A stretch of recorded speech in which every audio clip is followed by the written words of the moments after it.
আসসালামু আলাইকুম। এটা হচ্ছে দানাস ডিপ ফ্রিজার। তো এইটার সিস্টেমটা হচ্ছে আপনার তিনটি সিস্টেমে এটা কুলিংটা হয়।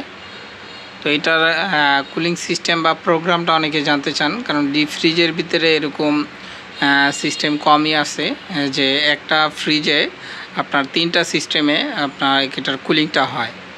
তো এইটা একটা হচ্ছে আপনি চাইলে যেটা নাকি নর্মাল অপশন, যেটা নাকি আমরা নর্মাল যে খারাপ ফ্রিজগুলো আছে এটার যে ডিপ একটা অংশ থাকে, নর্মাল একটা অংশ থাকে। তো এই যে নর্মাল যেটা নাকি সবজি রাখি, তো এই ফ্রিজটার ভিতরে আপনারা চাইলে সবজিও রাখতে পারবেন। তো এই টেম্পারেচারও আপনার দেওয়া হয়েছে। যেরকম আপনার এটা আপনার নর্মালে সবজি যদি রাখতে চান আপনারা, শুধুমাত্র সেক্ষেত্রে আপনাদের কিন্তু সবজি রাখতে হবে, মাছ মাংস তখন কিন্তু রাখতে পারবেন না। তো এটা একটা অপশন। আর একটা আছে অনেকের, যেরকম একটু বেশি যে সমস্ত আপনার দোকানগুলো আছে, মিষ্টির দোকান অথবা আপনার যে সমস্ত খাবারে মোটামুটি মাইনাস টেম্পারেচার প্রয়োজন হয়, যেরকম -1 থেকে 10-11, তো আপনারাও এই ফ্রিজটা সেই ক্ষেত্রে ব্যবহার করতে পারবেন। অনেক সময় দোকানে দেখা যায় যেরকম দই মিষ্টি রাখার জন্য বা দুধ রাখার জন্য যে টেম্পারেচারটা প্রয়োজন হয় সেটাও এখানে সেটিং করা যায়। আবার চাইলে আপনারা মাছ মাংসও রাখতে পারেন। তো এটা আপনারা কিভাবে এই প্রোগ্রামটা আপনারা চালাবেন, তো এইটা দেওয়া আছে বর্তমান -18। তো এটা লক করা, তো এটা টাচ করলে আপনার কিন্তু এখন কোনো কাজ করবে না। যেখানেই টাচ করেন তো কাজ করবে না। এখানে তিনটা জায়গায় টাচ করার সিস্টেমটা দেওয়া। তো প্রথমে আপনার যেটা করতে হবে, এই যে লক চিহ্ন মাঝামাঝি এটাকে 3 সেকেন্ড আপনার টাচ করে ধরে রাখলে তো এটা লকটা খুলে যাবে। তারপরে আপনি এখন এটা টেম্পারেচারগুলো চেঞ্জ করতে পারেন। তো এই হচ্ছে এটার সিস্টেমটা। টাচ না করলে আপনার এটা হবে না।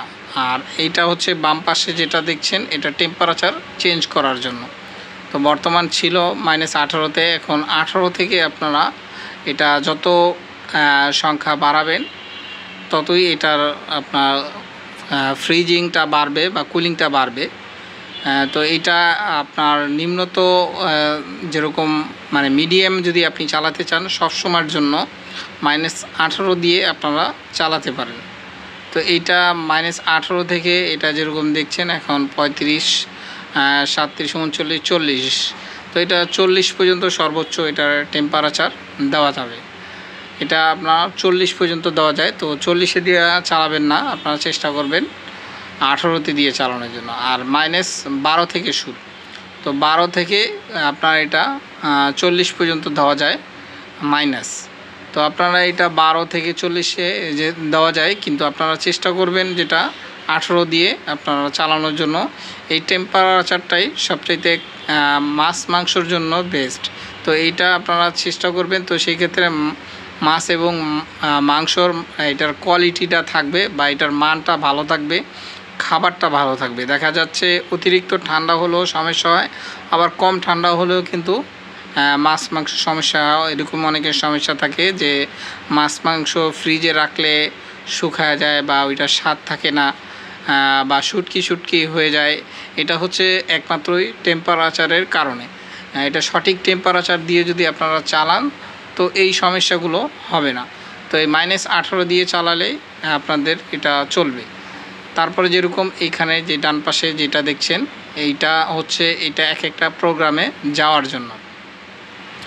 আর এটা অটো লক হয়ে যায়, যেরকম এইটা কয়েক সেকেন্ড আপনার এরকম বাতিটাও জ্বলবে নিভবে এরকম হবে, তখন অটো সেভ হয়ে যায়।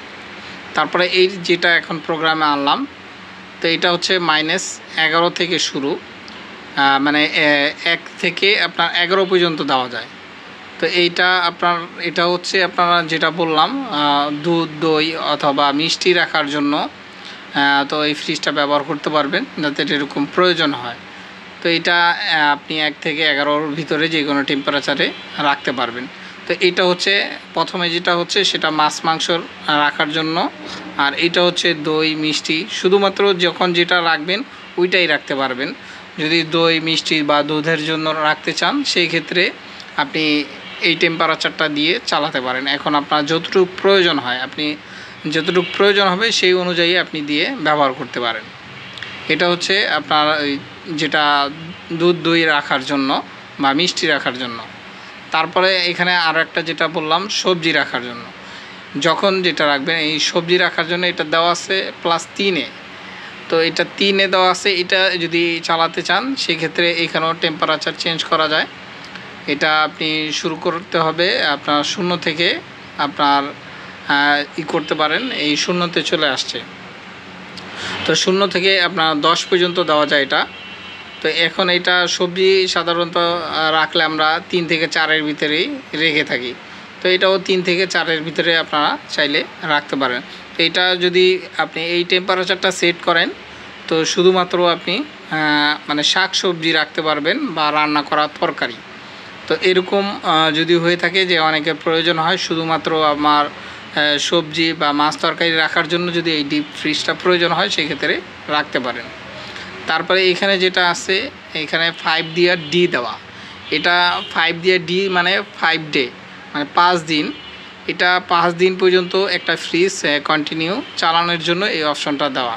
তো এইটা প্রয়োজন হয় না অতটা, এটা দেখা যায় বছরে এক একবার প্রয়োজন হয়। বছরে এক একবার প্রয়োজন হয়। যেরকম ধরেন অনেক সময় আপনি যদি একসাথে 20 কেজি বা 30 কেজি মাছ মাংস একসাথে একদিনে রাখতে চান, সেই ক্ষেত্রে আপনি এই যেটা নাকি ফাস্ট ফ্রিজিং বলে থাকি আমরা, তো এই 5 ডে এটা সেটিং করে দিতে পারেন। মানে এইটা তখনই সেটিং করবেন একসাথে বেশি একদিনে। আপনারা যখন 20 কেজি 30 কেজি একসাথে রাখবেন তখন এই সেটিংটা দিতে পারেন।